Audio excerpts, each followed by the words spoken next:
মালয়েশিয়ার জেলের কথা কি বলবো? ওই কথা তো বললে আমার এখনো মনে করেন যে বুক ধড়ফড় করে কেঁপে ওঠে, যেন আল্লাহ অন্তত আমি আসছি ওখানে যেন আর কোনো বাঙালি বা কোনো প্রবাসী যেন ওইখানে না যাওয়া লাগে।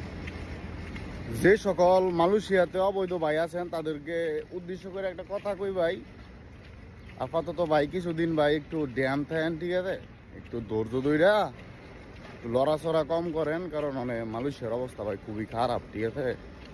আর অনেক ভাইরা আমারে SMS করছে মেসেঞ্জারে, কিংবা অনেকে কল দিছে, আমার লগের কেউ কল দিছে যে মালয়েশিয়া আওয়ার লাইগা এরা অনেক দিন যাবৎ কোম্পানির বই দিয়ে রাখছে, কোম্পানি ভিসা দিতেছে না, আইতে পারতেছে না, তারা এখন চাইতে যায় টুরিস্টে আওয়ার লাগে, ঠিক আছে।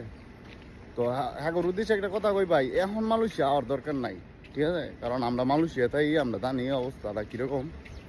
এখন মালয়েশিয়া আওয়ার দরকার নাই ভাই, মালয়েশিয়া কিছুই নাই ভাই, কি আছে মালয়েশিয়া, কি রাস্তাঘাটে বার হইলে হাফ প্যান্ট পরা সিঁড়ি দেওয়া, এই তো দেখলে মাথা নষ্ট।